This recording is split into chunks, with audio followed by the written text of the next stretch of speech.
Hola, buenas noches, el aula virtual, ¿se escucha? Buenas noches. Bueno. ¿Tu apellido, Marianela? ¿Tu apellido? Felau. Felau. Felau. Bueno. Ahora, escucha.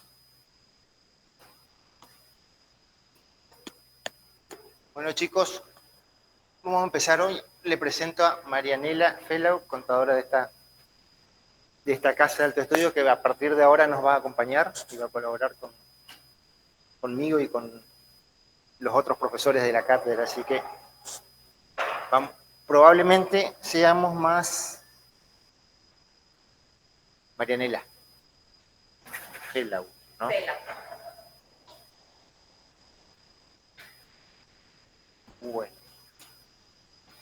Yo lo que empiezo es todos los días con consultas previas. Si alguno tiene alguna consulta con lo que estuvimos viendo hasta ahora, que quiera sacarse la duda.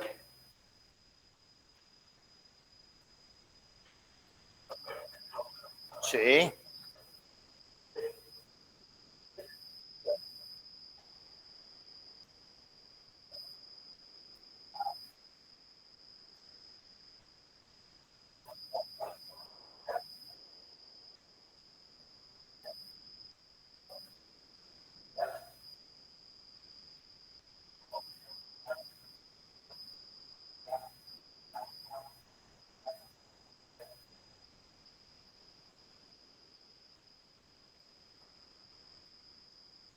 Es que el tema surge de la misma inconsistencia que vos detectas. Es decir, vos vas a emitir un informe no modificado cuando no detectes ninguna inconsistencia en los estados contables que merezcan ser ajustadas. Ahora, si vos detectás una inconsistencia, esa inconsistencia que estás detectando puede estar vinculada o a la exposición o a la evaluación de algunos de los rubros involucrados en los estados contables. Es decir, por ejemplo, vos detectás que la mercadería está evaluada por un monto superior al que corresponde. Y es un problema de evaluación, básicamente. Ahora, si vos detectás que los bienes de cambio están expuestos dentro de inversiones, y es un problema de exposición. O sea, depende cuál es el error que estás detectando. En función de eso, vas a saber si es un error de exposición o de evaluación. Si el problema es la evaluación en sí, va a ser un problema de evaluación.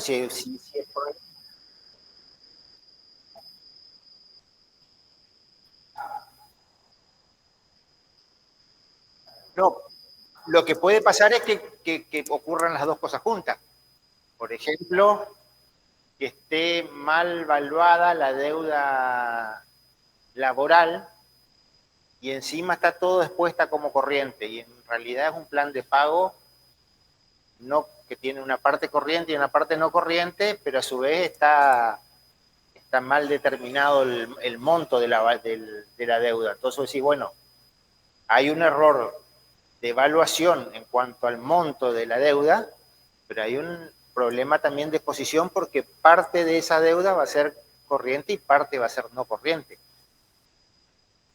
Si excede los 12 meses posteriores al cierre del ejercicio que estás auditando. Es un caso común. ¿Está bien entonces?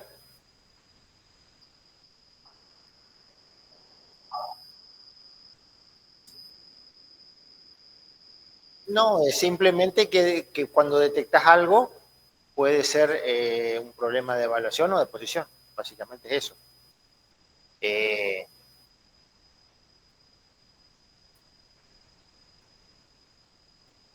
La existencia, propiedad e integridad que vos vas a validar de los saldos al cierre del ejercicio, en cierta forma están vinculados también a la evaluación y a la exposición. Si vos te referís, por ejemplo, porque esas son las afirmaciones que nosotros validamos y decimos que son razonables. Ahora, si vos decís, por ejemplo, que un rodado que no fue declarado existe, obviamente que está vinculado a la evaluación, porque al no estar declarado era 0, y al estar declarado es el valor declarado. Y en la posición, y sí, también está vinculado a la posición, porque si es un rodado, un bien de uso tiene que estar dentro de los bienes de uso. Si es un bien de cambio, porque es una concesionaria de autos, tiene que estar dentro de bienes de cambio. Tiene que estar expuesto donde corresponde. O sea, hay cosas, es cierto, que van a estar vinculadas a las dos cosas, pero en función de qué es lo que estás determinando, que es la inconsistencia con respecto a los datos que te aportó la empresa, por el solo hecho de analizar la inconsistencia, vas a poder determinar si está vinculada a la posición o a la evaluación.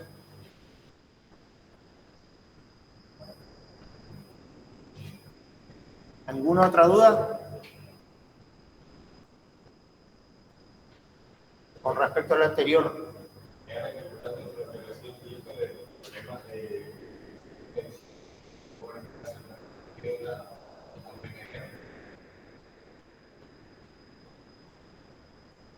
Y así como te dije. Bien. Menos mal si no te iba a tener que ir a repasar.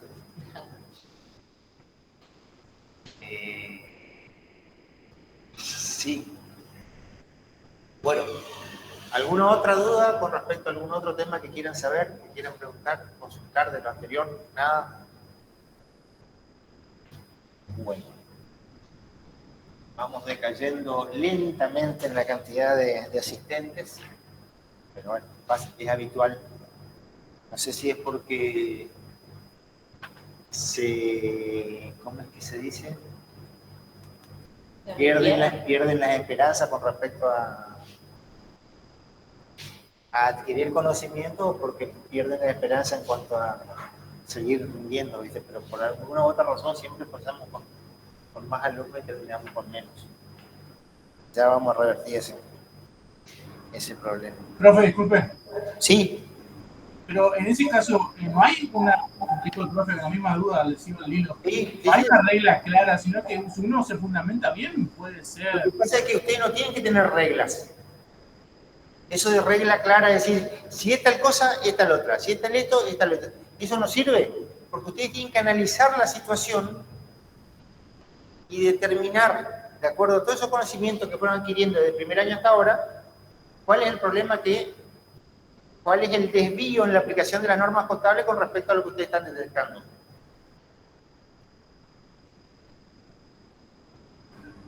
Bueno, pero lo que yo iba es que en el caso de que sea distinta la respuesta que tiene usted, pero yo la fundamento bien, puede ser que esté bien también o no. Repetime, por favor, no te entendí. Que si mi respuesta está bien fundamentada, y usted ¿puede ser considerada correcta también o no? No, tiene que ser la respuesta correcta, porque en los prácticos habitualmente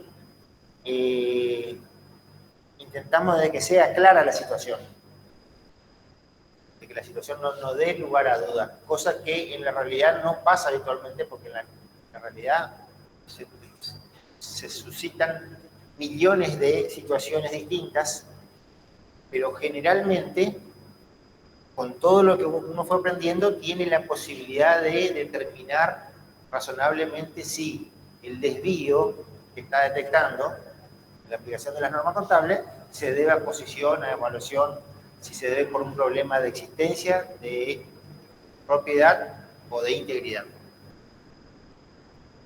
Es decir que al analizar la situación, si vos detectás que hay algo que está mal, eso que estás detectando vos podés, más que explicar si se debe a un problema de evaluación o de posición.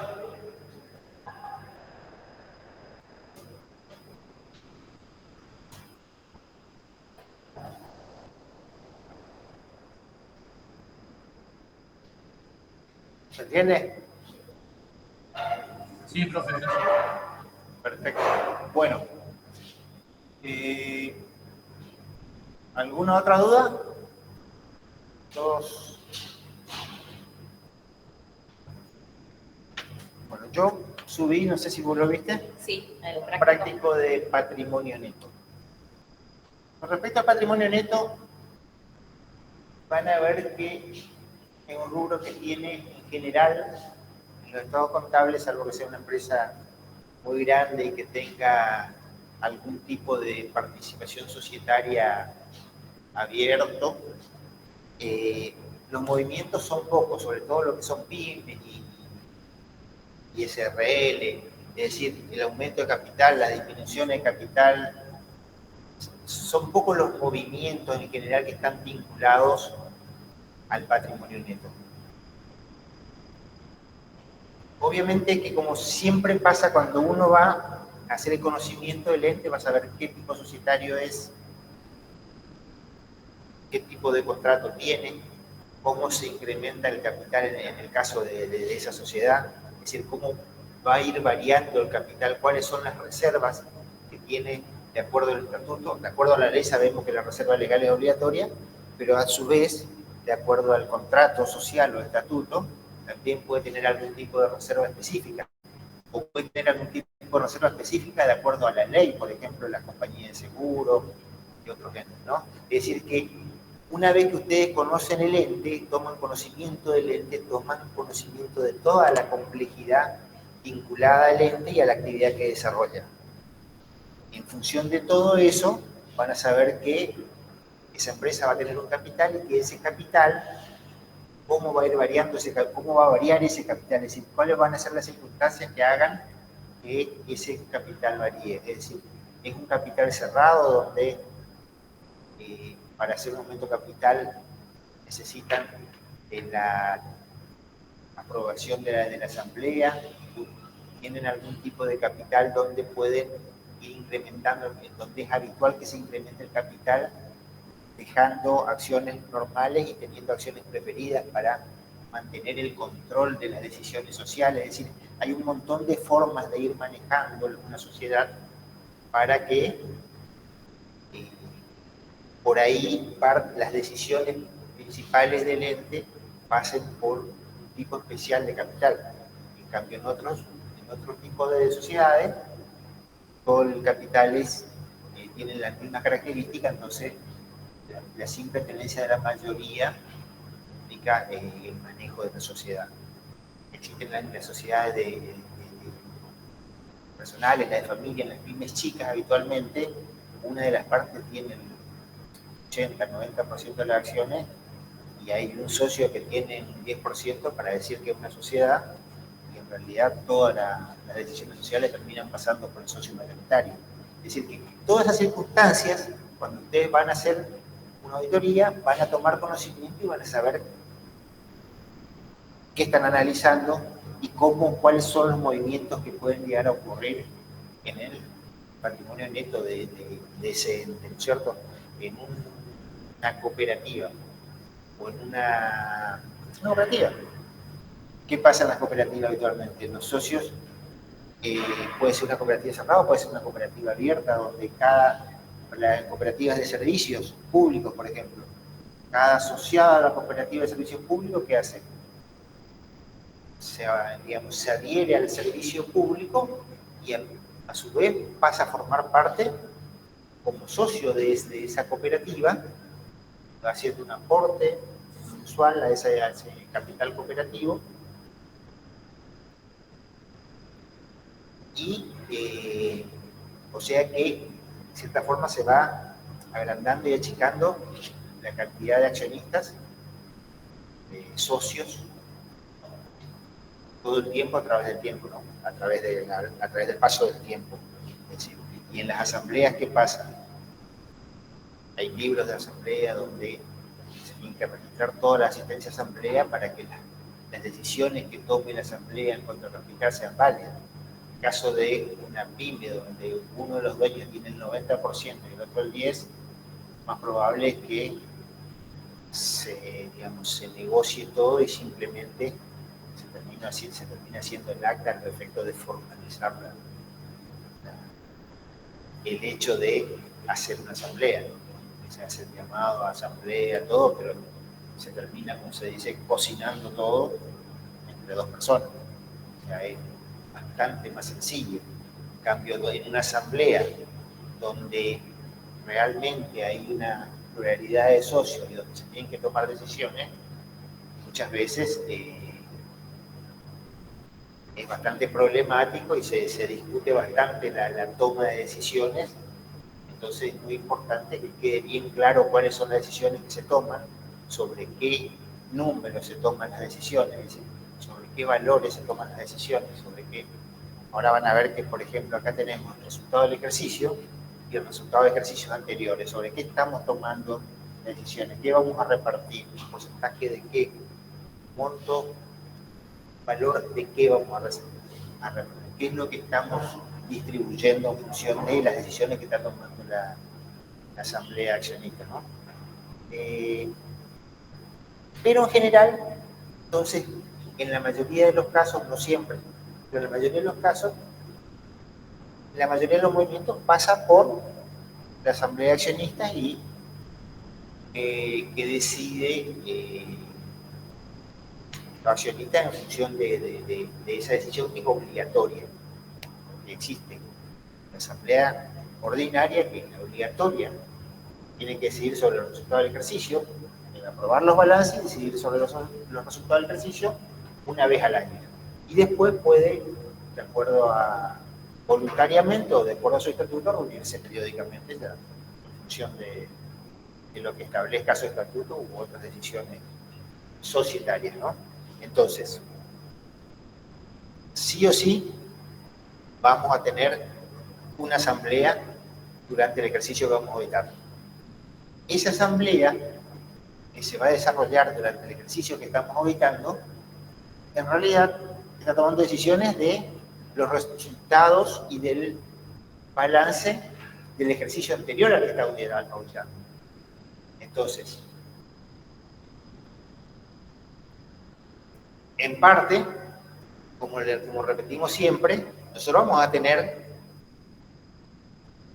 si es una primera auditoría, tenemos que validar todos los saldos de inicio de esos estados contables. Si es una auditoría recurrente, hicimos la auditoría anterior, es decir, que ya tenemos validados los saldos al cierre del ejercicio anterior, que son los saldos de inicio del ejercicio. El que vamos a tomar decisiones, el ente va a tomar decisiones sobre saldos que nosotros ya validamos. En cambio, si es la primera auditoría, van a tomar decisiones sobre saldos que en un principio, antes de iniciar el trabajo, no están validados. En principio deberíamos validar todos esos saldos de inicio, para después opinar que razonablemente las operaciones del ente están correctamente contabilizadas.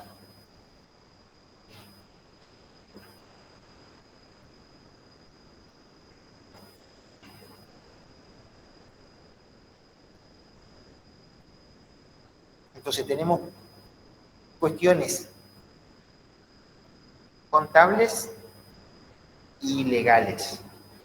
Legales, la reserva legal, necesariamente la tenemos que constituir, se decide o no. Y por otro lado, el capital social, tenemos que ver cómo está compuesto, y sabemos que tenemos que poner el capital social y el ajuste de capital en forma diferenciada, es decir, que el capital social se va a mantener por su valor nominal, el ajuste de capital se va a ir incrementando a valores, va a incrementar el capital original a valores constantes. Pero para tomar decisiones sobre el capital, obviamente se suman los dos.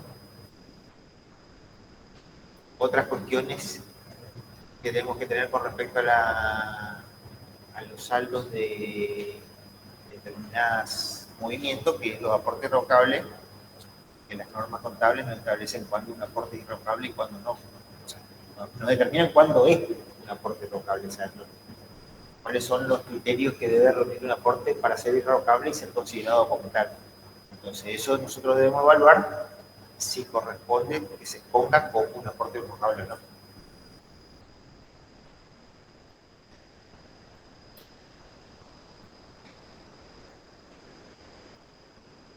Y por último, lo otro que habitualmente incide es el tema de los honorarios de los directores. El tema de los honorarios de los directores tienen que tener en cuenta que es un resultado que se tiene que devengar en el ejercicio anterior, porque en la asamblea accionista lo que se va a tratar es los honorarios de los directores del ejercicio que pasó. Obviamente en este ejercicio lo que vamos a tener que hacer es ver si se aprobaron los honorarios, contabilizar si hay alguna diferencia y devengar los honorarios del presente ejercicio. Entonces, dejar correctamente devengados los honorarios de los directores por el ejercicio que estamos dedicando nosotros. No es que la asamblea llegue a la fecha de asamblea y determine un monto cualquiera de los honorarios de los directores, sino que eso habitualmente está prefijado por algún tipo de contrato, así los directores no van a trabajar sin algún tipo de convenio con la empresa porque no tiene sentido que presten sus servicios sin ningún tipo de convenio, sin ningún tipo de remuneración, salvo que, como les digo, puede ser una SRL donde el socio mayoritario es el que se lleva prácticamente el 80-90% del capital y puede llegar a tomar decisiones en función, digamos, más libremente. Pero en general es un ente un poco más grande, donde hay una pluralidad de socios y las decisiones son más peleadas en cierta forma.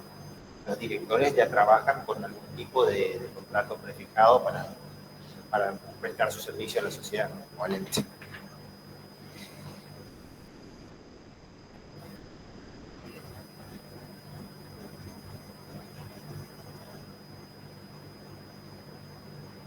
Si vamos al ejercicio, van a ver que cierra el ejercicio el 30/6 de cada año, 30 de junio de cada año. Y ese es otro tema, ¿no? Digamos, la empresa o el ente, porque puede ser ente cooperativo, fundaciones, asociaciones, también por ley tiene la necesidad y la obligación de presentar sus estados contables y aprobarlos dentro de los 3 meses de sacado del ejercicio. O sea, a partir dentro de los 3 meses del ejercicio. Es decir, que nosotros, el auditor al momento de ir a realizar una auditoría, en cierta forma está acotado en su periodo de trabajo porque para cumplir con los requerimientos legales tiene que llevar adelante la auditoría en un periodo de tiempo lógico a efectos de que pueda realizar toda su tarea, acordar, en el caso de que necesite acordar con los directivos del ente algún tipo de ajuste para poder emitir una opinión sin modificaciones y darle tiempo a la empresa de que corrija sus estados contables, mande a rubricar y haga el llamado a asamblea para aprobar, digamos, esos estados contables. Entonces, todo eso requiere un tiempo, quiere decir que el auditor no es que cuenta con un periodo ilimitado de tiempo para llevar su tarea, sino que la va a desarrollar durante un tiempo hasta una vez que cierra el ejercicio, puede seguir trabajando para verificar hechos posteriores al cierre, pero ese periodo va a estar acotado por la necesidad del ente de presentar dentro de los periodos legales los estados contables. La tarea del auditor, obviamente, es hacer el informe del auditor donde diga su dictamen sobre los estados contables. Ese informe del auditor que se hace va, cuando la empresa presenta los estados contables, tiene que presentar los estados contables junto con el informe del auditor. Por lo cual, el auditor tiene que trabajar desde diciembre del inicio hasta durante todos esos 4 meses antes de la presentación de los estados contables. el auditor puede ser contratado antes del inicio del ejercicio, durante el desarrollo del ejercicio o hasta inclusive con posterioridad. El tema está en que el auditor debe reunir los elementos de juicio válidos y suficientes para opinar sobre la razonabilidad de la información en los estados contables. Cuanto más pasa el tiempo, más complicado es opinar sobre la razonabilidad de algo que ya pasó hace un tiempo atrás, porque no te permite realizar determinadas tareas de auditoría que, digamos, vos podés aplicar en determinado momento. Te tenés que aplicar tareas, tenés que realizar en algunos casos tareas de auditoría, digamos, complementarias, por decir, si no te contrataron antes del cierre de ejercicio, no vas a poder realizar ninguna toma de inventario, porque fuiste contratado durante el ejercicio. Contratan un mes después de finalizado el ejercicio. Lo que podés hacer es hacer alguna toma de inventario, verificar los controles internos si funcionan, y en función de esa información ir para atrás y retrotraer la información hasta la fecha del cierre. Podés hacer una toma de inventario si ya pasó el cierre del ejercicio. Y eso supone que el auditor tiene que dejar declarado su informe, pero mi duda puntual es el auditor, su informe, o sea, la empresa antes de presentar su informe contable, el ejercicio terminado a la firma, al organismo de propiedad, tiene que sí o sí darlo junto con el informe del auditor. Sí, los estados contables se rubrican, se rubrica la firma de contador en consejo profesional con el informe del auditor. Es decir, que los estados contables se presentan junto con el informe del auditor para que se rubriquen en el estado. O sea, lo que hace el consejo en realidad es certifica que el contador que está firmando el informe de auditoría es un profesional habilitado según el consejo en el cual se está desempeñando. Después te vas, terminas tu carrera, tenés tu título y solicitas una matrícula en el consejo para poder ejercer la actividad. Sí, eso lo hemos dado anterior, que hay que ser para ser auditores que se hace contador que está matriculado. Y yo también he dicho que tengo 5 años de matrícula de privado. Hay que estar inscripto y matriculado. Inscripto impositivamente porque si no, no hay forma de que te matriculen. Es decir, para poder ejercer, te solicitan que vos estés inscripto tanto en AFIP como en rentas. Entonces, vos tenés que estar inscripto a nivel nacional, inscrito a nivel provincial para poder estar matriculado. Tienes que estar matriculado para poder emitir un informe. Es decir, que para poder emitir un informe tenés que estar matriculado, inscrito a nivel nacional y inscrito a nivel provincial. Eso de los 5 años que vos estás diciendo, calculo que es ser perito federal. Para ser perito federal sí tenés que tener 5 años de la matrícula. Sí, Habrá visto en una actuación y... Claro. Para informe de auditoría, ¿no? No. Y consulto para hacer el trabajo, además de la ley se existe alguna especie de lo que nosotros ofrecemos, por ejemplo, acá no tiene la especialización porque es un giro de auditoría, porque es un mercado, pero no es obligatorio para Hay lugares, por ejemplo, en Europa, donde siempre hablamos con Fabián, que la auditoría es una especialización obligatoria para el ejercicio de la auditoría. Se recibe de tenedor de libros o de contabilidad y hace una especialización que le habilita al ejercicio de la auditoría. Inclusive, si no entendí mal lo que él me decía, que es como lo que se quiso implementar acá, que era la actualización permanente, que era un requisito necesario para poder, digamos, estar inscrito y certificar trabajos, en un momento se quiso implementar acá un sistema de actualización permanente, modo debías reunir determinados puntos en cursos de actualización impositivo, de auditoría, de contabilidad, para poder seguir estando inscrito en la matrícula, pero nunca se hizo obligatorio. Es decir, los cursos se dictaron, te daban puntaje y todo, pero nunca quedó como un régimen obligatorio a los efectos de poder ejercer la actividad.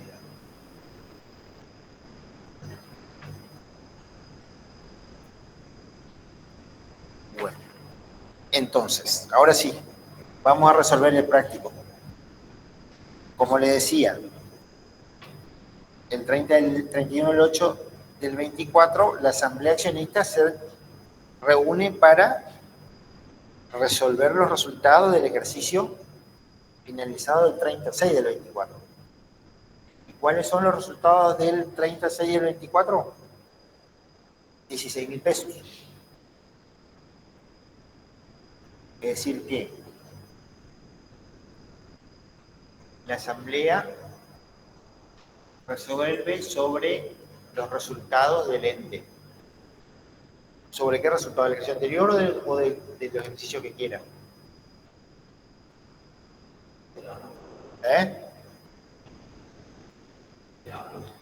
Puede ser de ambos. O sea, en las normas hablan de los resultados del ente. Es decir, que no digamos, por eso le decía que hay que prestar atención porque las decisiones de la asamblea van a estar volcadas en el acta de asamblea. Y hay que ser específicos, que quede bien determinado, sobre todo, por ejemplo, ahora que estamos en un contexto de inflación. Si nosotros decimos que el 10% de los resultados del ejercicio anterior, nos referimos al 10% de 16.000 a la fecha de cierre de la ejercicio anterior, o a los 16.000, o a 16.000 la fecha de 31 del 8.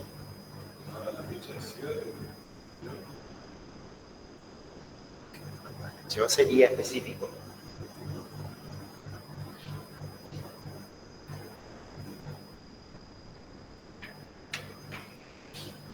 Por eso hay que tener mucho cuidado cuando se redacta una acta de asamblea, y hay que ser muy específicos qué es lo que se está decidiendo en la asamblea, a efectos de que no surjan inconvenientes después a la hora de poder registrar y contabilizar los movimientos. En este caso, estamos planteando un contexto sin inflación, o sea que no tenemos inconvenientes. Pero tengan en cuenta que si ustedes en el ejercicio anterior tuvieron 16.000 pesos de resultado, a la fecha de cierre, ¿los resultados se ajustan o no se ajustan? Por inflación. ¿Sí? Se ajustan.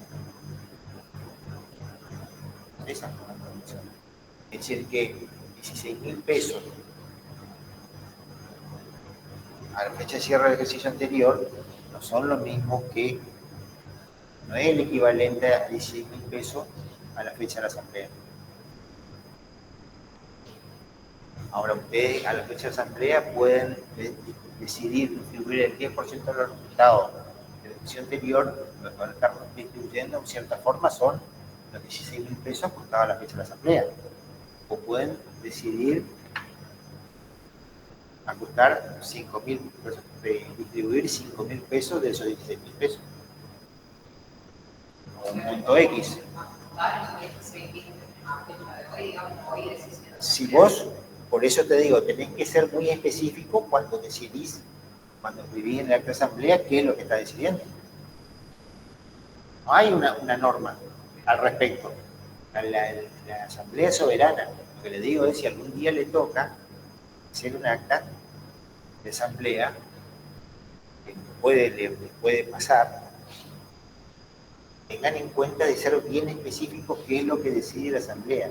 Y aclárenlo en la asamblea para que no tengan problemas. Bueno.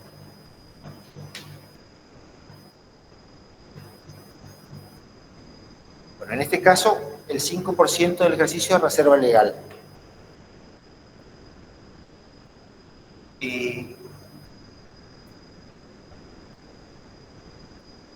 Como ustedes saben, toda la ley de sociedades comerciales, no sé si se llama ley de sociedades comerciales todavía, ¿cómo se llama ahora?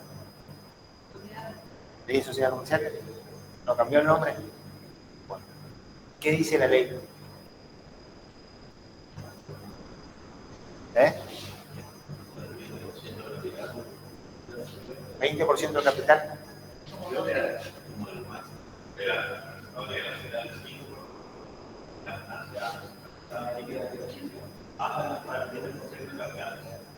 Está bien. Es decir, que el 5% de qué tomaríamos en este caso. ¿De cuánto? 5% 16.000, hasta llegar al 20% de qué. En este caso no tiene capital y aporte irrevocable o solo capital.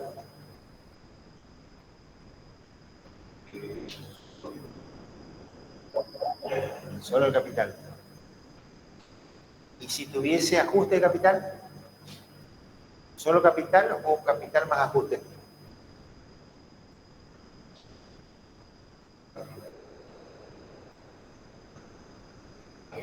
¿No qué?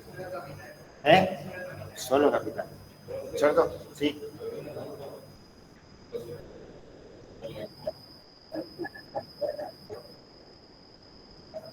Sí.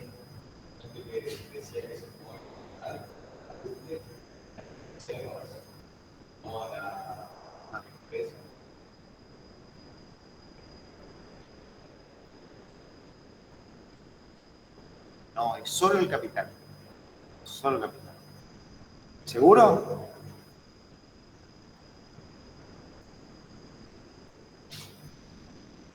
No, el capital no es el ajuste. El capital social, el ajuste capital no es otra cosa que el valor actualizado del capital original.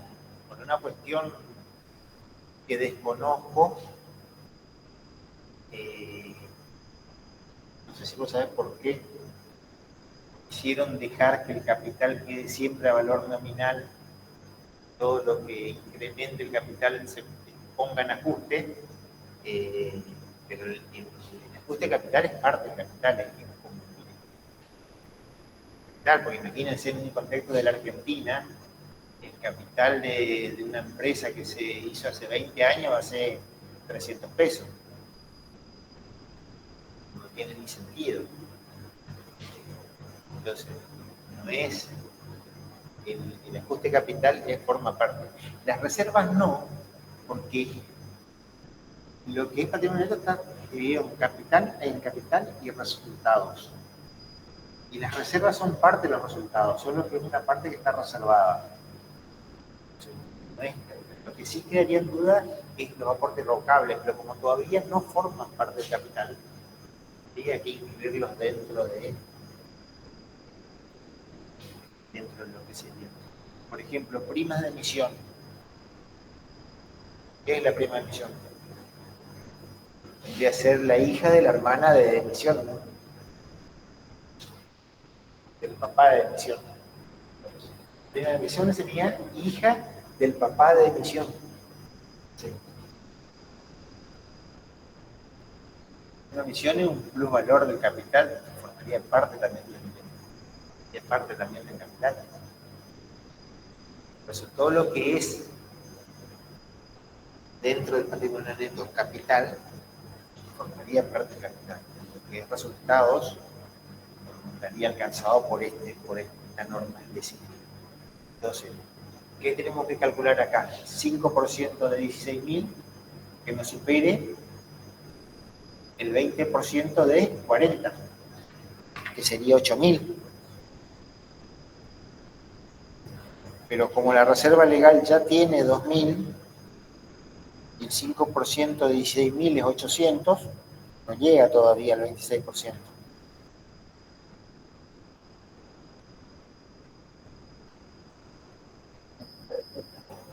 ¿Cómo?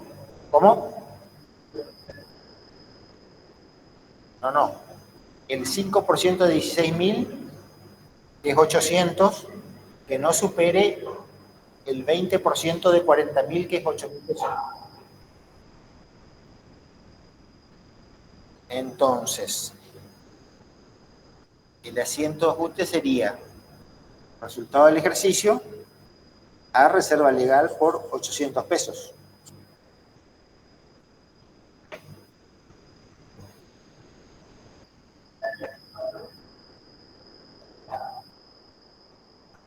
Si vos tenés todo junto dentro del resultado no asignado, sí, pero acá está discriminado resultado del ejercicio y el resultado del ejercicio anteriores.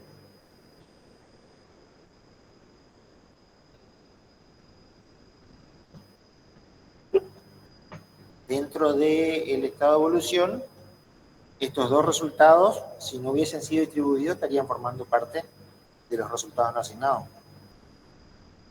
Pero acá lo estamos asignando, o sea que una parte la vamos a llevar a reserva legal, otra parte la vamos a llevar a reserva voluntaria,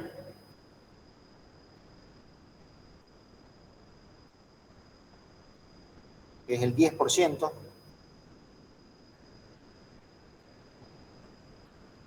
resultado del ejercicio, reserva voluntaria por 1.600, eso no hay ninguna duda, una reserva voluntaria que habría que verificar el contrato social o estatuto, a ver cuáles son las condiciones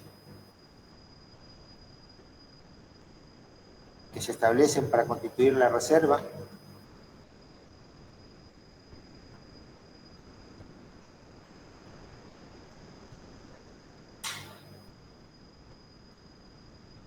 El tercer punto es un 55% del resultado del ejercicio anterior y del ejercicio en dividendos en efectivo.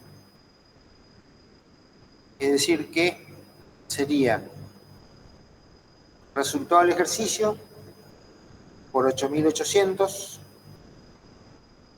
resultado del ejercicio anterior por 6.600, a dividendos a pagar. Resultado del ejercicio, 8.800. Resultado de ejercicios anterior por 6.600 a dividendos a pagar. Es decir, el 55% de ambos resultados tenemos que pagarle en efectivo a los socios.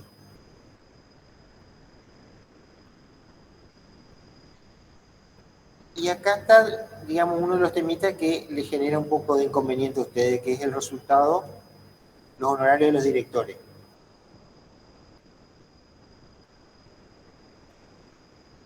Los honorarios de los directores deben estar previsionados al cierre del ejercicio, provisionados, es decir, que deben impactar el resultado en el ejercicio por el cual el director ejerció su actividad, digamos. Es decir, que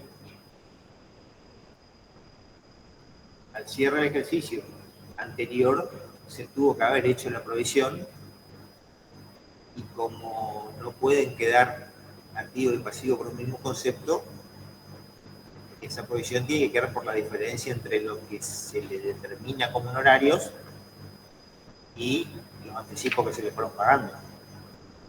Es decir, que si se provisionó por 10.000, ya se le pagó 5.000, 6.000, la deuda tiene que quedar solo por 4.000.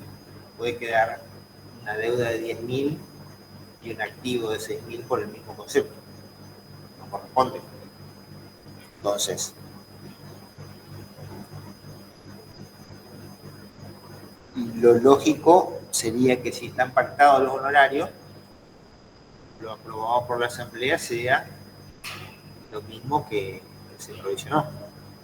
Ahora, si la asamblea aprueba un honorario distinto al que fuera originalmente pactado, esa diferencia en más o en menos ya, de cierta forma, pasaría a ser un resultado del ejercicio que estamos auditando. La asamblea que está decidiendo un monto distinto al que se hubiese pactado originalmente. Por ejemplo, habitualmente pasa eso cuando quieren otorgarle un premio especial por haber logrado los objetivos, haber superado los objetivos o como sea. Entonces, se le tenía que haber pagado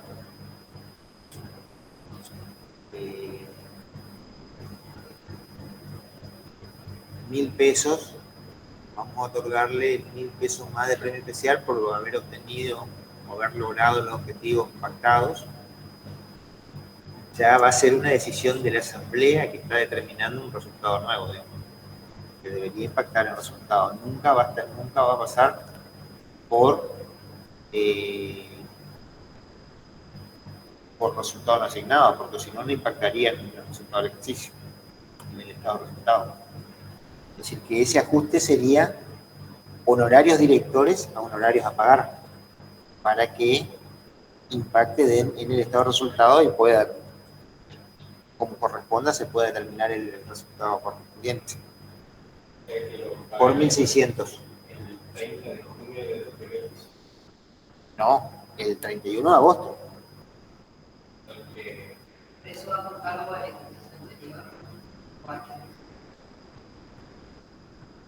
Como es un premio especial para este ejercicio que estamos auditando. Si la forma, a ver, si nosotros tenemos el estado que estamos auditando, ¿no? Y este es el siguiente, acá está la fecha de asamblea. Solo le decimos, acá le vamos a pagar 10.000 pesos.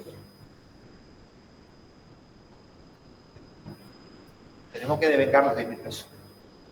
Honorarios a honorarios a pagar, ¿no? Devengamos los honorarios por los 10.000 pesos, que nos corresponde, porque arreglamos con los directores que le vamos a pagar 10.000 pesos, vamos y le pagamos, devengamos los 10.000 pesos. ¿Tá? Si ya le anticipamos algo, no vamos a poner 10.000 pesos a pagar, vamos a restarle los anticipos. ¿No? Cuestión lógica. Ahora, si acá se decide algo distinto, no, en lugar de pagarle 10.000 le queremos pagar 12.000 pesos porque estamos muy contentos con el desempeño del director. Entonces, ese incremento ya es un resultado nuevo que está determinado por la asamblea. Es decir, es un resultado que debería impactar en el ejercicio que estamos evitando. ¿Ah? Por eso un horario a los que no van a pagar. Ahora, distinto sería el caso si, según lo convenido, le teníamos que haber pagado 10.000, pero provisionamos solo 8.000. Y acá decimos, no, hay que pagarle 10.000. Sí, eso ya sería una área. Estamos corrigiendo resultados mal provisionados en la ejercicio anterior.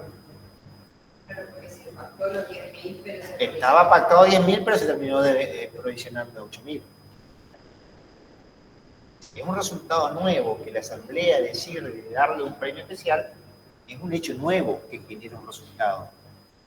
No es el convenio establecido con el director lo que está generando ese resultado. Es el hecho nuevo de la asamblea que aprueba un premio especial. La provisión y la cuenta.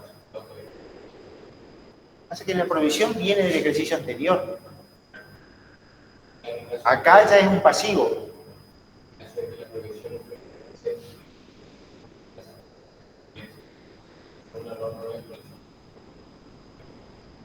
Claro. Sí, honorarios. Por esa diferencia aprobada en exceso en ese ejercicio.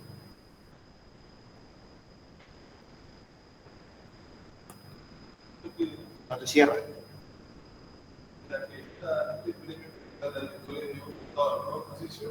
Pero creo que se calcula sobre la sobre toda la ejercicio anterior. Porque, digamos, porque la Asamblea sí lo decidió. La Asamblea puede decir, quiero otorgarle un 10% más de resultado de la Asamblea, o puede decir, quiero otorgarle el valor de un auto, o puede decir, quiero premiarle a los directores con el peso. Acá, nosotros siempre escuchamos en las noticias, en la información que se lee habitualmente, que los CEOs, como se le dice, tienen bonos especiales y la cantidad de los montos que le aprueban en la asamblea son, digamos, de empresas que son muy grandes, son muy importantes porque la asamblea decide premiar en función de los objetivos cumplidos, digamos, aprobarles honorarios bastante más importantes que lo pactado originalmente. Eso ya es una decisión de la asamblea nueva, no podemos hacerle impactar en el ejercicio anterior, porque ya es una decisión nueva de la asamblea que ocurrió en este ejercicio. Lo que sí tenemos que dejar bien evaluado es, y devengado en lo que es el convenio establecido con los directores en el ejercicio anterior. Si hay algo que está mal hecho en el ejercicio anterior, sí debemos corregir contra AREA. Pero si es una decisión nueva, debería ir contra los resultados de este ejercicio.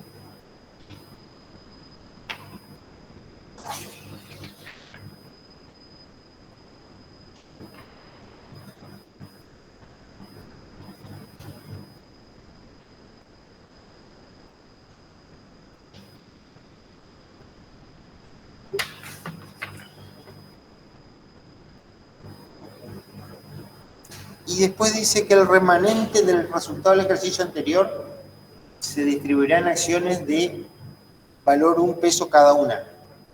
¿Cuánto sería el remanente de resultado del ejercicio anterior?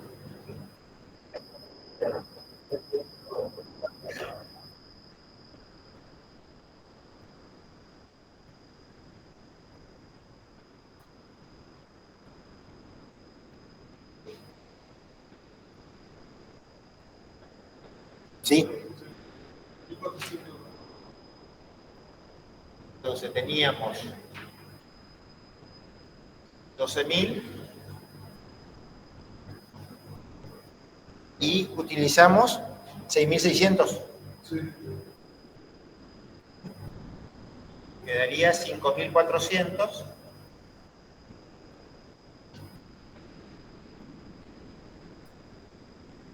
Y me quedaría en cero. ¿Cómo sería eso? Resultado del ejercicio anterior a dividendo. ¿Sí? A capital.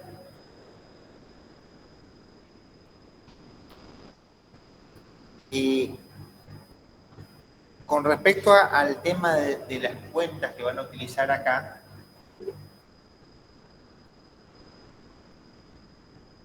mismo que siempre decimos todas las veces, si la empresa tiene armado un plan de cuentas que va discriminando qué es capital y qué es capital todavía pendiente, como dice acá, se efectiviza la capitalización, porque ¿qué hace la asamblea cuando decide distribuir acciones? No está haciendo otra cosa que incrementar el capital. Esa decisión de incremento de capital le puede ser inscripto en el organismo correspondiente.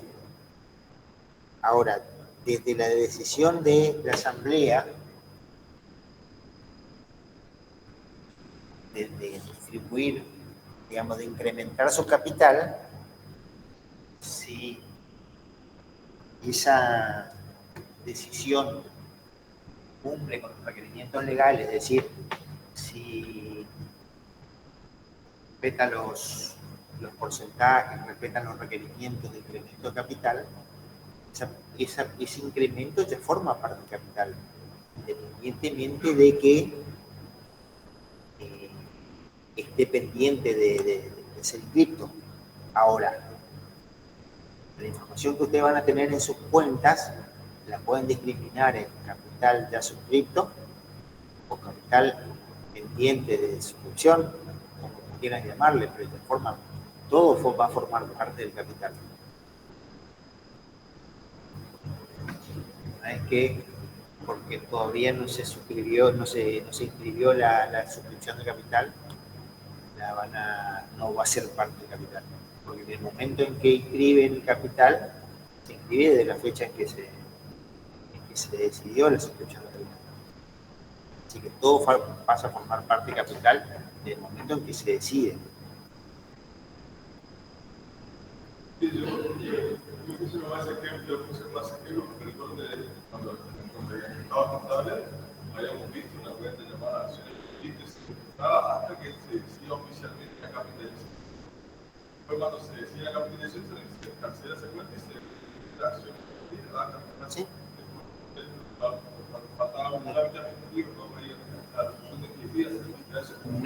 No está mal, siempre que vos lo tengas discriminado y te sirva esa información para algo. Si no, todo va a formar parte. Es decir, en el estado de evolución, ¿cómo va a estar? Va a estar todo dentro todo dentro del capital. Lo vas a poner capital pendiente de suscripción. Ajuste capital. Va a formar parte del capital. Entonces, forma parte del capital. En que decidís incrementar el capital y se cumplen, lo que tienen que ver es que se cumplan con todos los reglamentos legales, porque por ahí,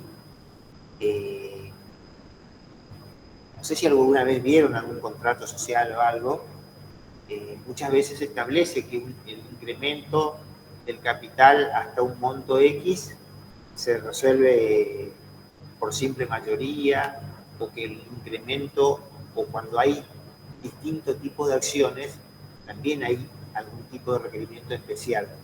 Porque, ¿qué pasa? En general, los socios tienen el derecho de preferencia, es decir, si eso funciona siempre, si un socio o la mayoría de los socios quiere incrementar el capital, ese incremento tiene que ser proporcional para todos los socios. Entonces, pongámosle, yo tengo 1000 acciones y la idea tiene 200 acciones, son 1200 acciones. Si incrementamos un 10%, yo puedo incrementar 100 y ella 20. Puedo suscribir e integrar, no obviamente después, pero puedo suscribir 100 acciones y ella 20. Yo no puedo decir, voy a incrementar el capital en 120 acciones, yo suscribo 110 y ella 10. Porque si no, le estaría perjudicando en su porcentaje de tenencia. Vamos al extremo. Yo tengo 1000 acciones, ella tiene 200 y ella dice un día, vamos a incrementar 1000 acciones, yo suscribo las 1000. Entonces ella pasa a tener 1200 y yo quedo en minoría.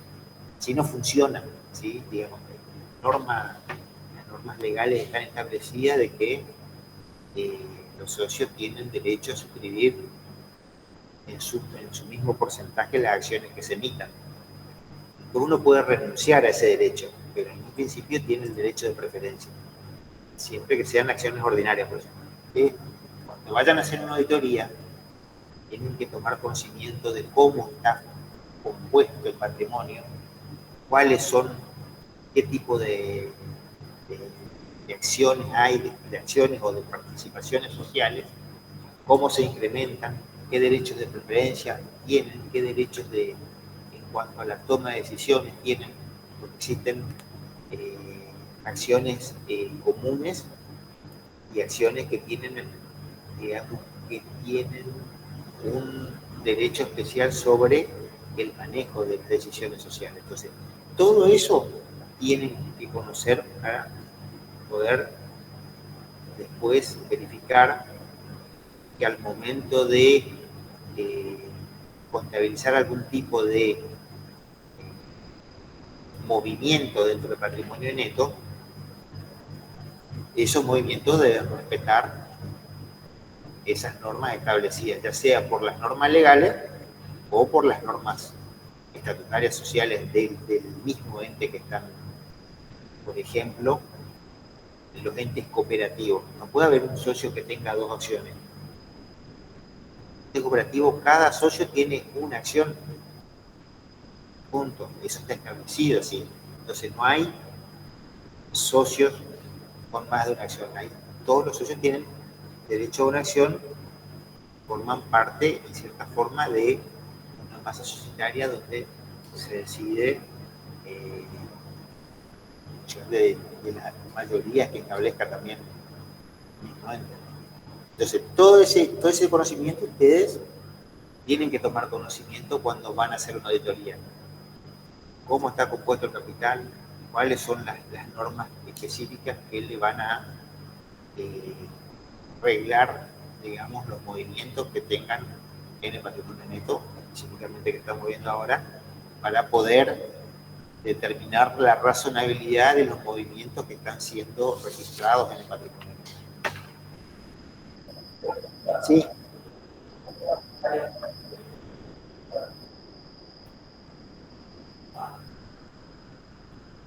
Dividendo en efectivo es una cosa, porque es dividendo en efectivo es lo mismo que dividendo a pagar. O sea, mientras vos sepas que dividendo en efectivo una cuenta es pasivo, no hay problema.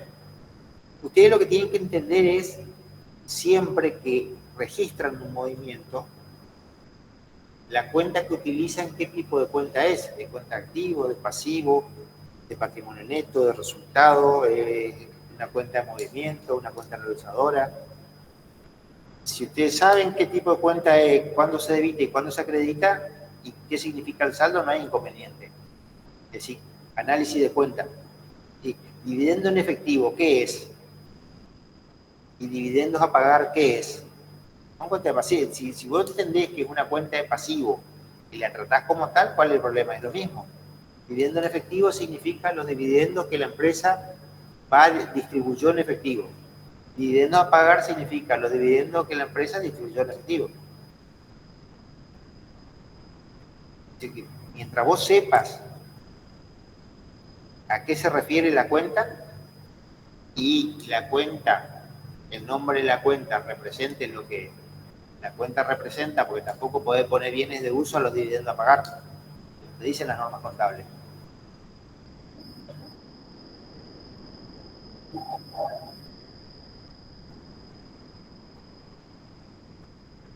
Dividendo, ¿pero y qué es dividendos en acciones? ¿Una cuenta de qué es?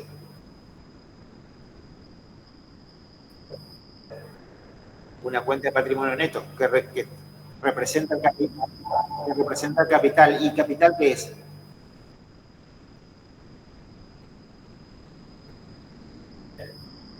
Una cuenta de patrimonio neto que representa el capital. Y vos vas a tener una parte en capital y otra parte en dividendos en acciones. ¿O vas a juntar todo? Y bueno, entonces ¿para qué poner dividendos en acciones y no poner capital?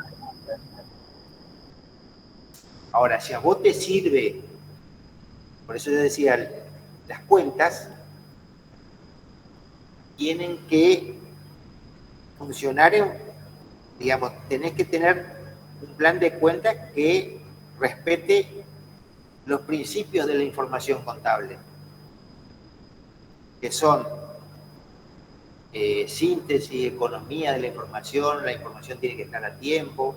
Si vos no vas a utilizar la información discriminando el capital, no tiene sentido que lo discrimines. Si vos tenés 5 tipos de acciones distintas, necesariamente vas a tener que discriminar los distintos tipos de acciones, los distintos tipos de cuentas, porque esos 5 tipos de acciones tienen distintos derechos, tienen distintas preferencias, tienen distintas características, en cierta forma. Entonces tenés que discriminarlo. Ahora, si el capital que está suscribiendo tiene los mismos derechos y obligaciones y las mismas características que el capital social, ¿para qué vas a discriminar en dos cuentas y después lo único que vas a hacer es después más adelante poner un asiento que diga dividendo en acciones a capital? ¿Para qué vas a poner resultado no asignado de dividendo en acciones solo para después poner dividendo en acciones a capital?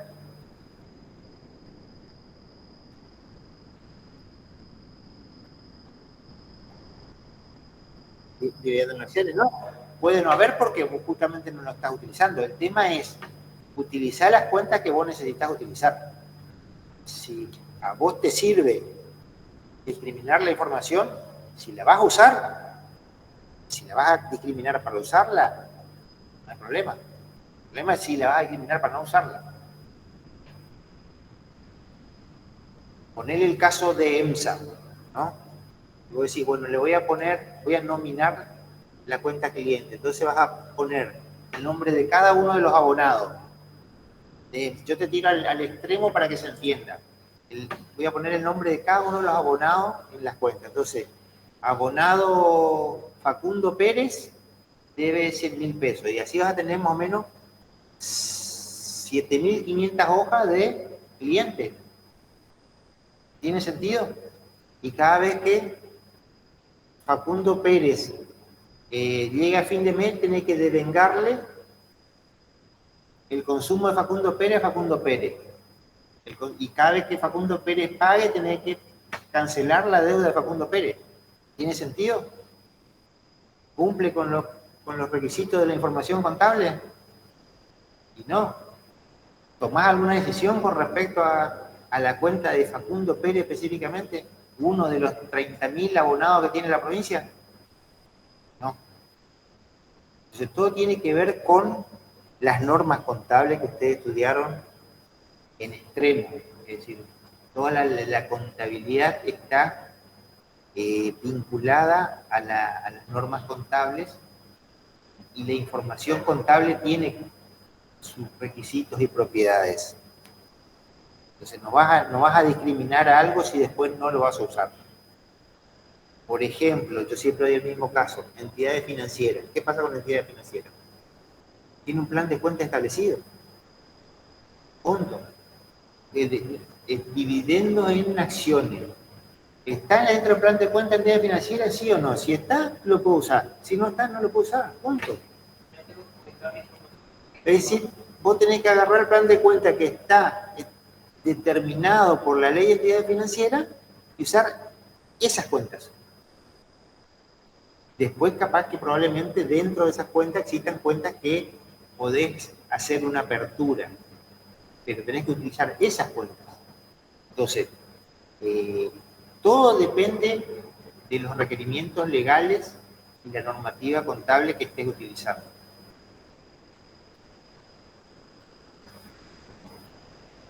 Digamos, un poco, como se dice, razonable, en cierta forma, el criterio que se debe utilizar.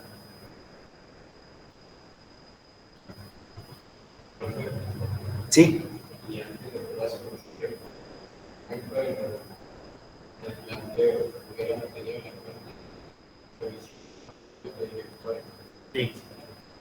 Sí.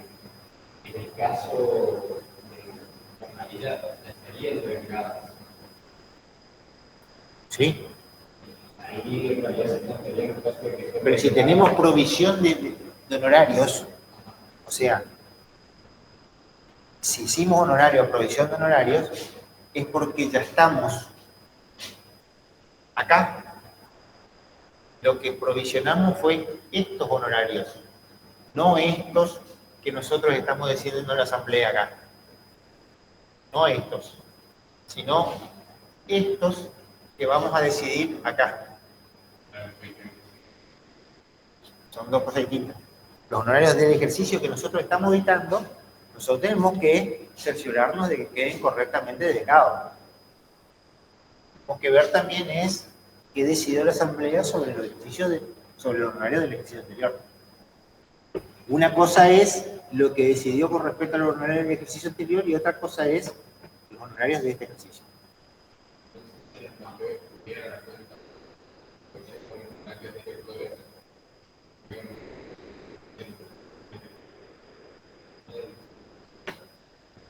Y sí, salvo que no se haya pagado, digamos, se haya provisionado acá y no se haya pagado nada acá. Ahí todavía quedaría como provisión de una provisión del ejercicio anterior. No le pagaste nada durante el ejercicio, todavía le debes el año anterior.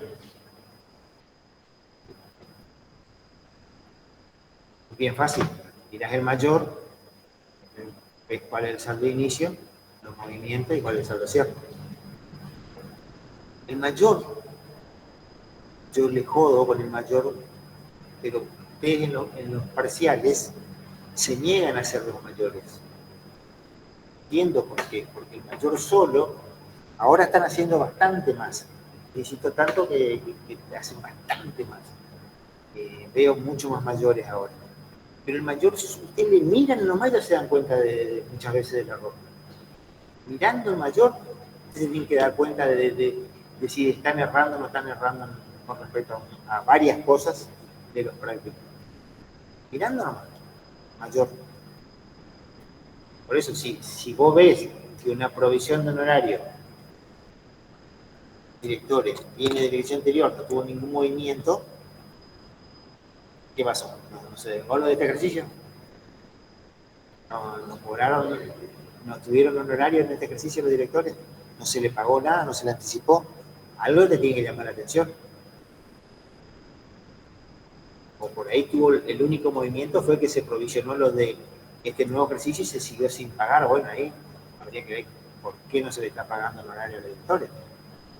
Raro, un director esté varios años sin cobrar director sin cobrar honorario. Después tenés los límites positivos para la deducción del honorario. Es decir, el honorario implica solo el resultado del honorario en sí, porque también está la parte impositiva de la posibilidad o no de deducir honorarios. ¿Cómo contabilizás si le estás pagando honorarios, pero esos honorarios no son deducibles impositivamente? Creo que esta es la carrera cuando hay que tener en cuenta la imposición, la contabilidad y armar para que quede todo. Es decir, yo tengo la posibilidad de deducir 1.000 pesos impositivamente, ¿no?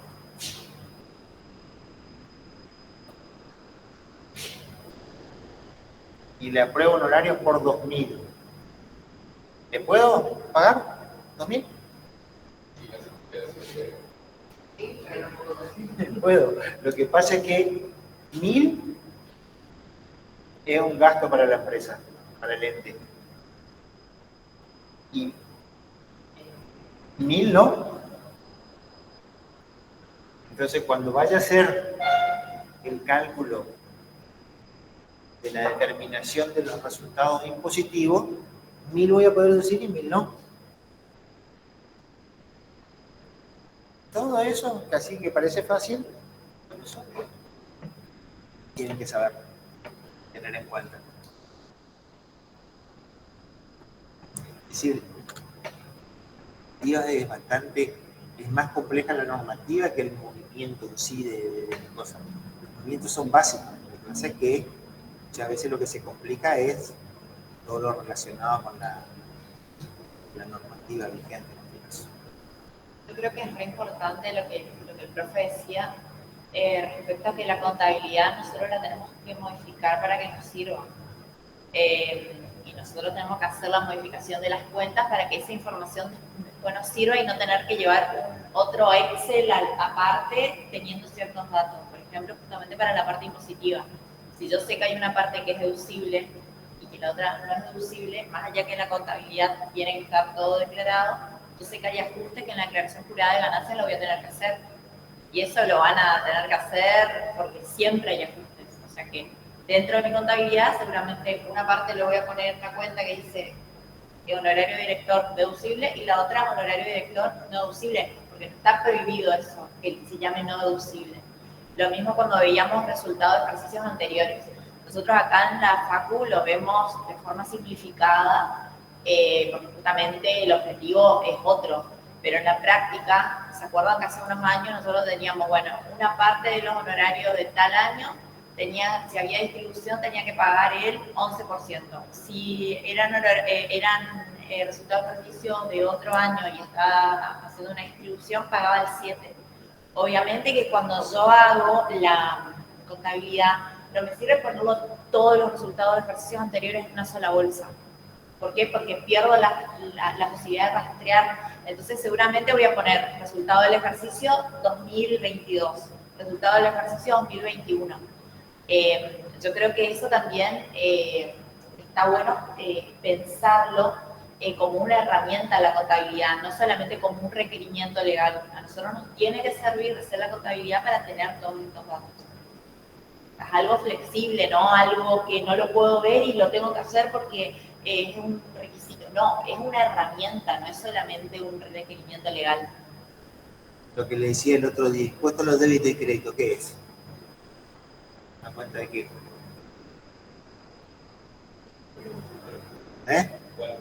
Impuesto a los débitos y créditos.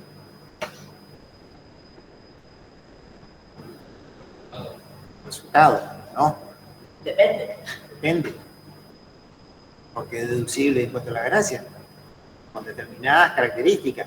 Pero como dice Nenela, o agarras, si lo pones como, lo puedes poner como un activo o como un gasto. Depende de cómo lo vengas utilizando. Pero ten en cuenta que puede ser resultado o puede ser crédito.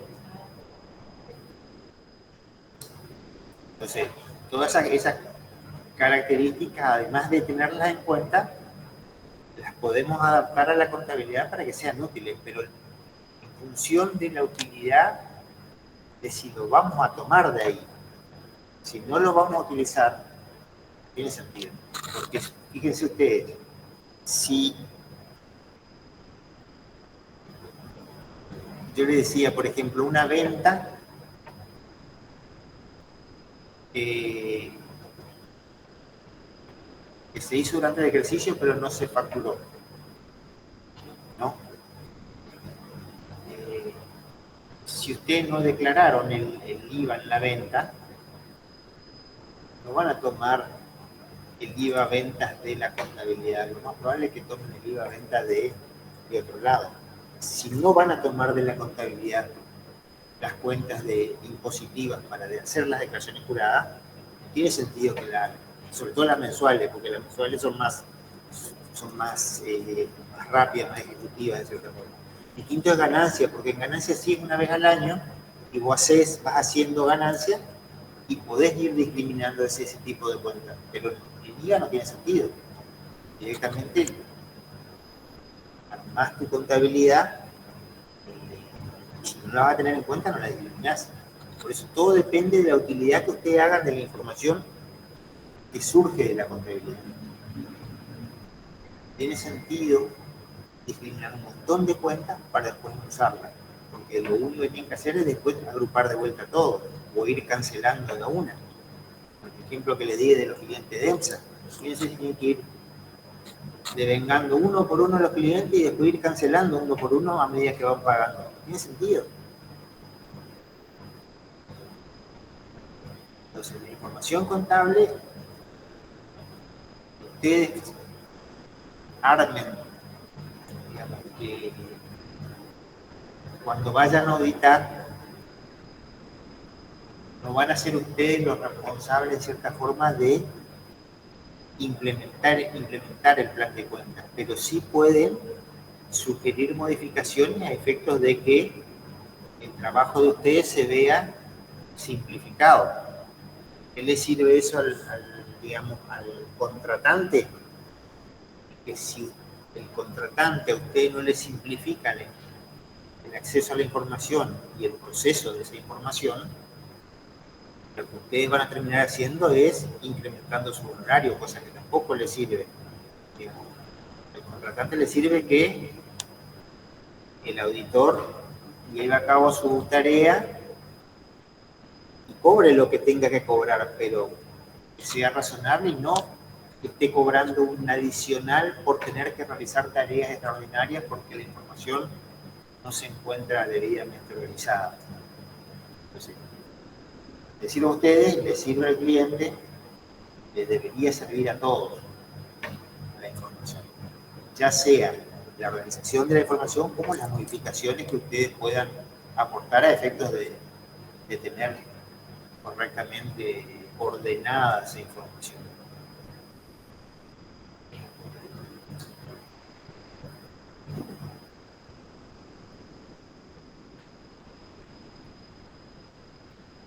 Y bueno, y por último entonces, ya le pagamos el dividendo en efectivo, no, dividendos a pagar y honorarios a pagar a caja por 10, ¿cuánto? 17.000. 17.000. Y por último, se efectiviza la capitalización de los aportes irrevocables. Aporte irrevocable a capital.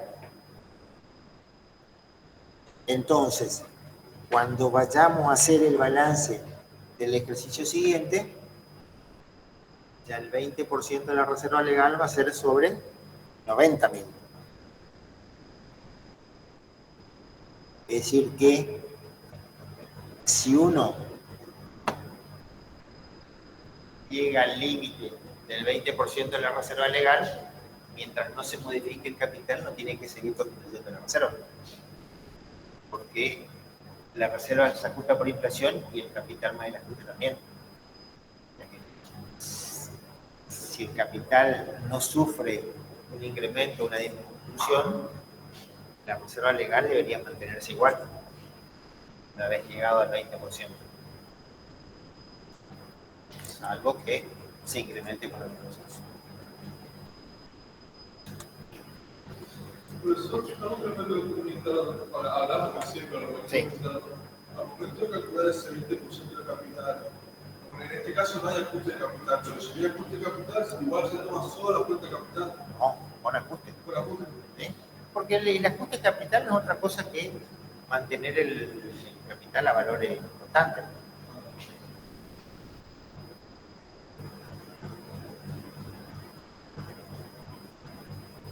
Con esto terminamos.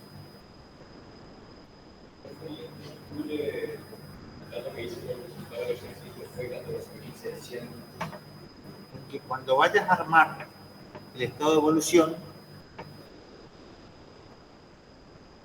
14.600 va a incrementar el saldo de los resultados no asignados. Dale.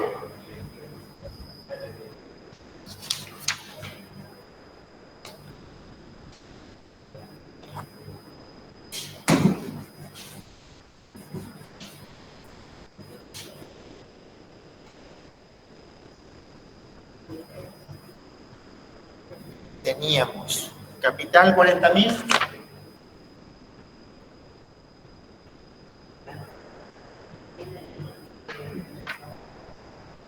aportes irrevocables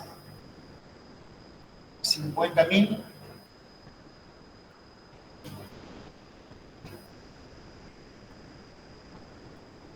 reserva legal 2.000, reserva voluntaria 1.000.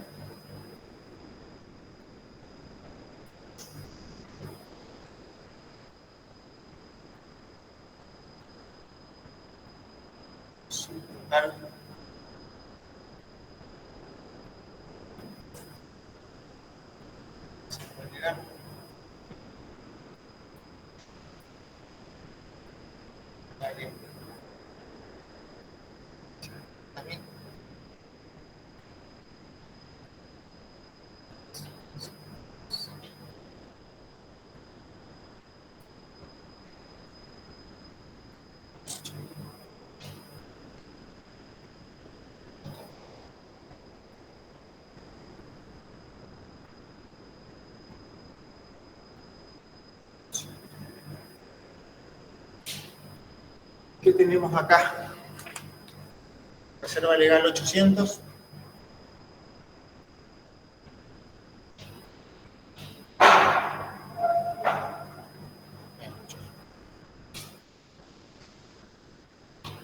Reserva voluntaria 1600.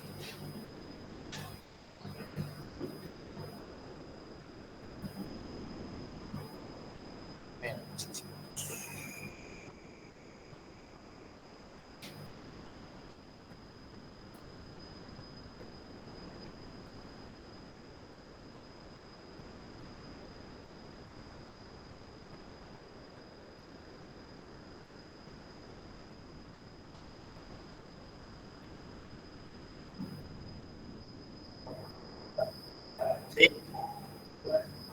5% de 16.000.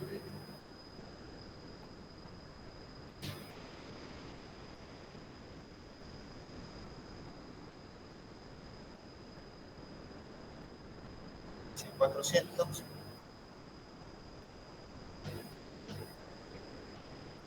¿Cuánto era el resultado? 5.400, ¿no?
Acá sí, ayuda.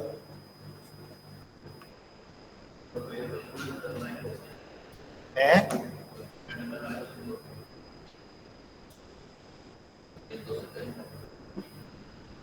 ¿Cuánto?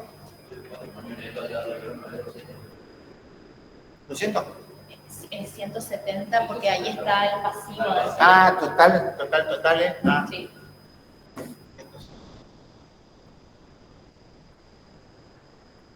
Bueno, ¿y acá cuánto me da?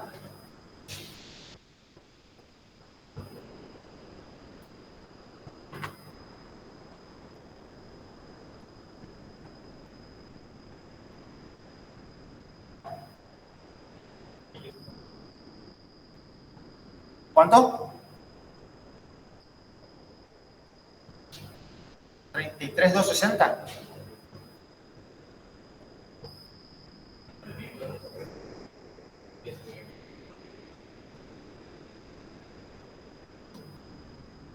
A ver un poquito. Tenemos 15,400 y 5 son 20,800, 21,600, 22, 23,300. ¿No? Ok. Vamos vuelta. Acá tenemos 15, 20, 800, 21, 600, 22, 600, 23, 200. Menos 28, 23, 200 son 4,800. 4,800 más 14, 600 son 18, 19, 400. ¿Saben? 19, 400. 400. Y ahora sumamos 95.400 más 2.800 más 51.600 más 19.400.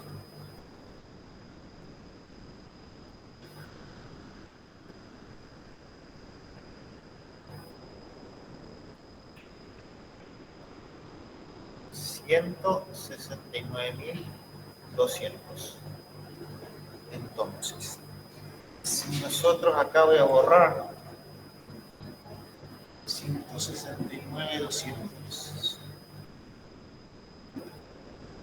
a 170,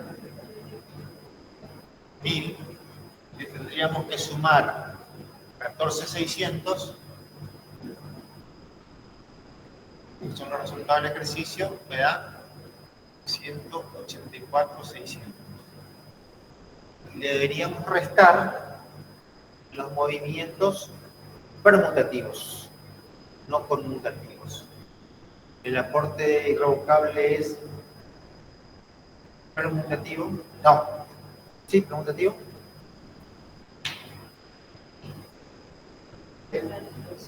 Este también, lo único que sería es este,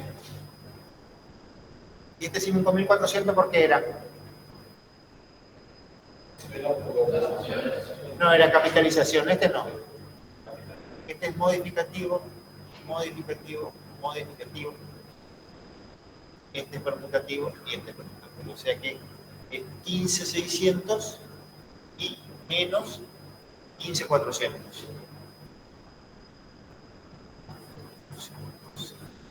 0, 0, 6 menos 4, 2. 14 menos 5, 9. 7, 17 menos 1, 16. 169, 200. 169, 200. ¿Eh? No. Para que vean que la mayoría de los movimientos son dentro del patrimonio neto. Es decir, que el patrimonio neto al cierre tiene que quedar lo que era al inicio, más el resultado del ejercicio, menos los movimientos que trascienden el patrimonio neto, que fue la distribución de dividendos y bueno, y la incorporación de los resultados del ejercicio. Porque los otros son dentro del patrimonio neto. O sea, yo lo saqué de resultados no asignados y lo puse en reserva legal. Lo saqué de resultados no asignados y lo puse en reserva voluntaria. Lo saqué de aporte irrevocable y lo puse en cosas. Lo saqué de resultados no asignados y lo capitalicé. Y esos movimientos que están dentro del patrimonio neto no modifican el patrimonio neto. En cambio, lo que sí modifican son el resultado del ejercicio, obviamente, que va a modificar el patrimonio neto, y algún tipo de distribución de, ya sea incremento de capital, disminución de capital o distribución de resultados. Para que verifiquen que es el valor al que tienen que llegar. No, una prueba que se me ocurrió nomás para mostrarle que en cierta forma lo que dentro del patrimonio neto van a tener los dos tipos de movimientos, el modificativo y el permutativo. El que trasciende fuera del patrimonio neto y el que está en modificativo nomás dentro del patrimonio neto.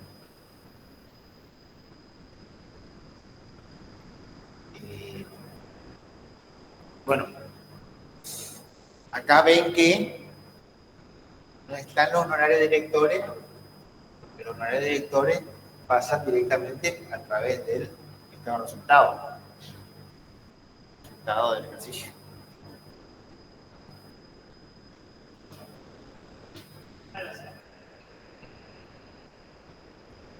Dentro de este resultado están incluidos los resultados del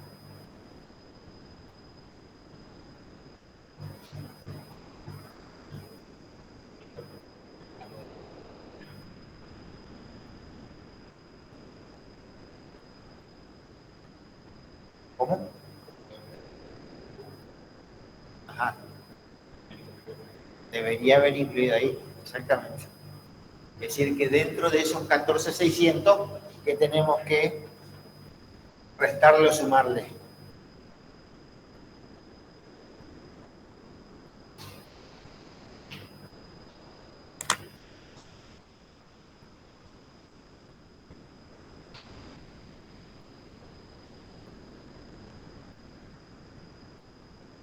Hay que restarle los 1.600 a los ahora. Restarle 1.600.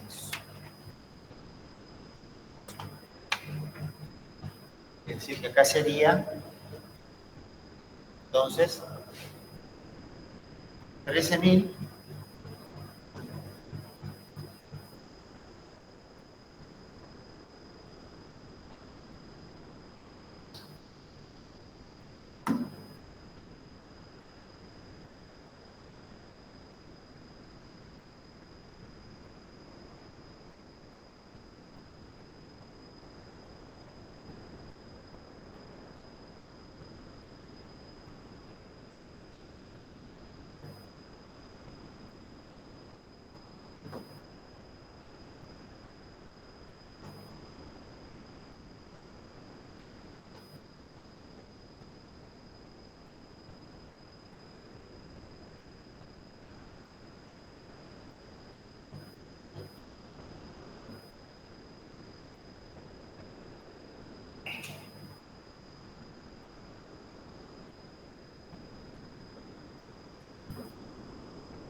Fecha de asamblea, porque es la asamblea la que decide darle un premio especial.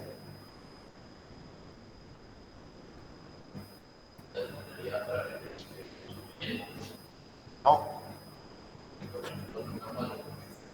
No. Este es tu periodo objeto de auditoría. Acá está la asamblea. Acá se decide el resultado. Sí, no, yo me ubiqué porque dice fecha de cierre de ejecución del anterior. Claro. Pensé que era. Sí, los datos esos son del ejercicio anterior.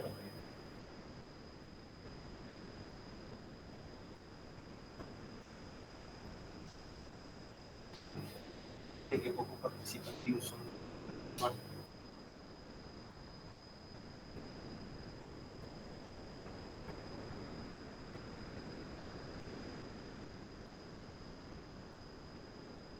Vos varias veces estuviste en el aula virtual. ¿Es igual de útil la clase?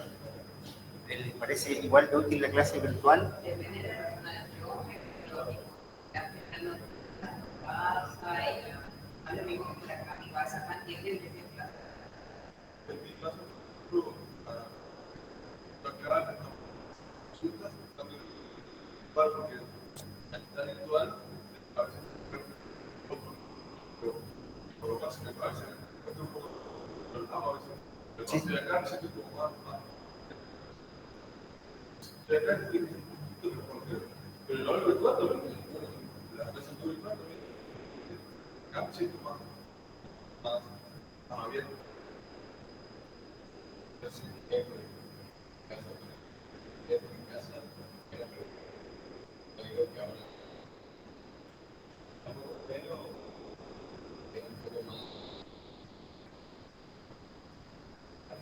Es más útil, digamos, en cierta forma la presencialidad. Y bueno, en algunos casos es posible, en otros casos es imposible. Hay chicos que están en otras ciudades. Ah, esos 13.000 ¿de qué son? Los 13.000 tienen porque, como me apuntó, ¿cómo era tu nombre? Xavier. Sí, por eso me olvidé, porque es complicado. Los resultados vinculados al ajuste que nosotros hicimos, como yo le decía, hay movimientos que modifican nomás los saldos dentro del patrimonio neto, no ser la constitución de la reserva legal, pero hay otros que son permutativos, o sea, cambian el valor del patrimonio neto, y es el resultado del ejercicio. Y si nosotros, dentro de los ajustes que estuvimos practicando, constituimos un resultado por el premio especial a los directores de 1.600, ese premio especial a los directores es un resultado negativo que termina modificando el resultado al cierre del ejercicio, que era de 14.600. Entonces, esos 14.600 menos los 1.600 del premio honorar, del premio especial a directores, es 13.000. Siempre que no hayan sido contabilizados, ¿no? En este caso nosotros tomamos como que no había sido contabilizada la decisión de la asamblea porque la premisa es que no había sido contabilizada. Si por alguna razón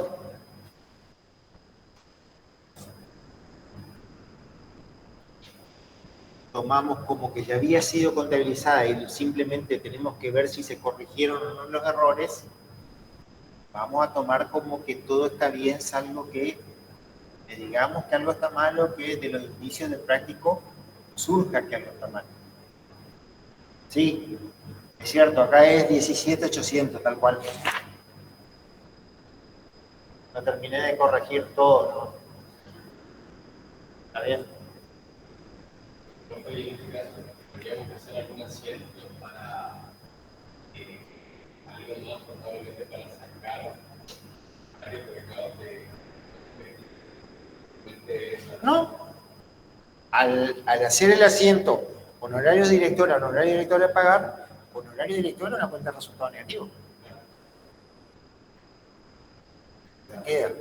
De por sí, acá no está claro si está contabilizado o no el honorario director. Vamos a tomarle que no, por eso modifico. Pero para los prácticos yo suelo, para los parciales, suelo determinar específicamente si se contabilizaron o no los resultados, como para que quede claro que algo estaba no contabilizado, para que quede un poco más claro. Hay un ejercicio creo que le dimos donde le dimos el patrimonio neto al inicio y el patrimonio neto al cierre, entonces ahí queda más que claro si fue contabilizado o no contabilizado.